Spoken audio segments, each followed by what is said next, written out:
The ugly truth about Federer's graceful legacy. Graceful, but at what cost? Let's get something straight. Roger Federer is the tennis equivalent of a swan gliding across a glassy lake while holding a violin and wearing a tuxedo. At least that's the image we've been fed for years. Poetry in motion. Effortless genius. Gentleman on and off the court. Yeah, we've heard it all. But behind every perfectly timed, one-handed backhand and every crisp post-match interview hides something juicier, something less pristine. It's time we peek behind the velvet curtain of Federer's graceful legacy. And what we find might just smash your rose-tinted glasses like Novak Djokovic on a bad day. So buckle up. This isn't a Federer roast, it's a Federer realization. And trust me, it's about to get more controversial than a bathroom break during a Grand Slam final. The myth of effortless elegance. For 2 decades, Federer has been described as effortless. But have you ever tried hitting a tennis ball while making it look like ballet? Spoiler alert, it takes work. Brutal, obsessive, sleep on a yoga mat in the gym kind of work. In truth, Federer's grace was no accident. It was carefully engineered. His team was filled with sports scientists, physiotherapists, nutritionists, and maybe even a guy just dedicated to adjusting his headband mid-match. The irony? The more effortless it looked, the more effort was actually being hidden. He practiced until his feet bled, literally, perfected his footwork like a ballroom dancer on Red Bull, and obsessed over racket tension more than you obsess over your ex's Instagram. So no, Roger wasn't born floating on clouds. He grinded. But we rarely talk about that part, do we?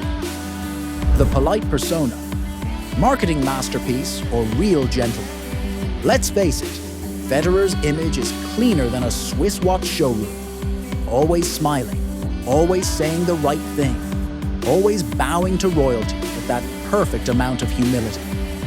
But let's not forget, this man is a fierce competitor. He didn't rack up 20 Grand Slam titles by being Mr. Rogers with a racket. There's video evidence, go ahead look it up, of young Federer smashing rackets and throwing temper tantrums that would make Nick Kyrgios blush. That whole calm and composed persona, that came after the tantrums, once his PR team probably showed him a PowerPoint titled, "How to Make $100 Million in Sponsorships Without Screaming at Line Judges." Was he polite? Sure, but also strategic. Federer knew the value of his brand. He wasn't just serving aces. He was selling Rolexes, Lindt chocolates, and a lifestyle of champagne-flavored finesse. If you've stayed with us this far, it means you found value in this video. Please support us by liking and subscribing, and don't forget to check the link in the description for some incredible supplements to boost your performance. Now, let's get back to the video. Squeaky clean rivalries. Not quite. Federer's rivalries weren't just polite exchanges and handshakes.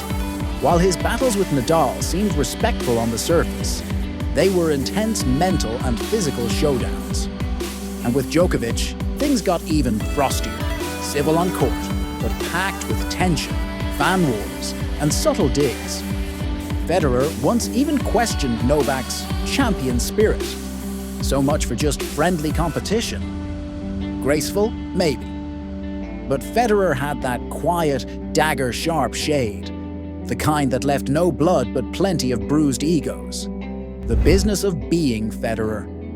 Roger Federer didn't just master tennis, he mastered capitalism. Let's talk about the money. Federer's sponsorships were so diverse that you'd think he was running for mayor of the entire world. Rolex, Uniqlo, Credit Suisse, Mercedes-Benz, Moet, and Chandon, and the list goes on. And then came the big one. Uniqlo's $300 million deal. That wasn't just a clothing contract, that was a legacy bet. Federer switched from Nike after over 2 decades, and it wasn't for the cotton. he became the highest-paid athlete in the world in 2020, not because he played, but because of the idea of Federer. Even when he was barely competing due to injury, brands still lined up to slap their logo on his forehead. Well, almost. So, was his legacy graceful or marketable? Federer, the safe bet for tennis. Tennis for the last 2 decades has been a brand-conscious sport. And Federer, he was the safest pair of hands the sport could ever dream of. He didn't throw chairs like Kyrgios, didn't rip shirts like Nadal, and didn't demand respect like Djokovic. He was neutral, like Switzerland, and just as bankable. Federer didn't rock the boat. He sailed it. Smoothly, quietly, and with a luxury sponsor at every port. But here's the twist. By being so safe, so polished, so untouchable, Federer became a symbol of elitism in tennis.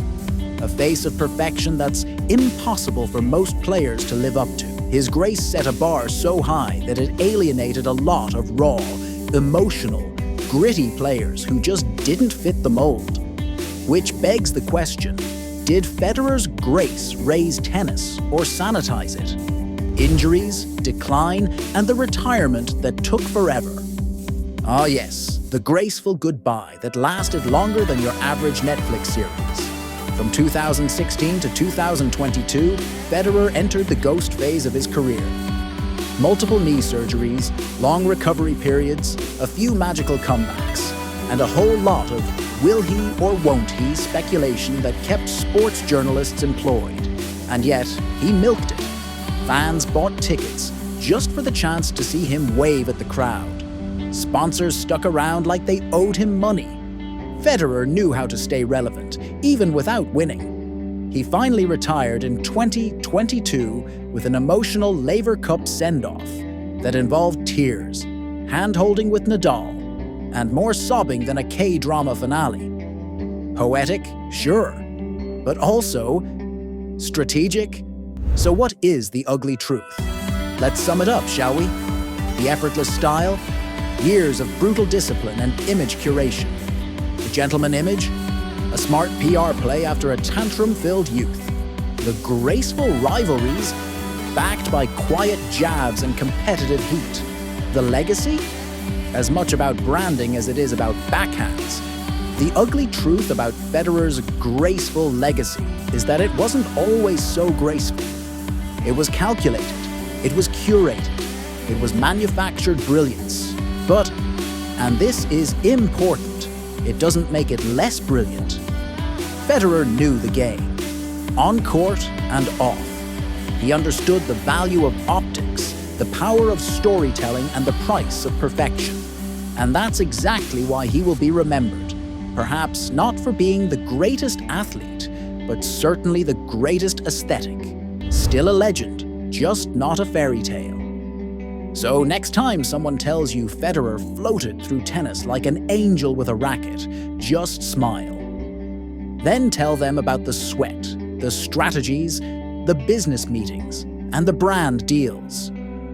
Tell them about the young Federer who screamed into the void, and the older Federer who became the void. Yes, he was great. Yes, he was graceful. But let's not forget, he was human.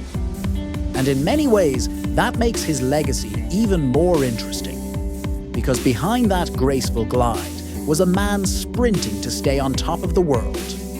If you found this video eye-opening, funny, or at least entertaining enough to distract you from work, like, subscribe, and share with every tennis nerd you know.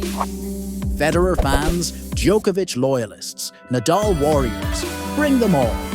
Let's keep smashing the myths and serving the truths. Game, set, match.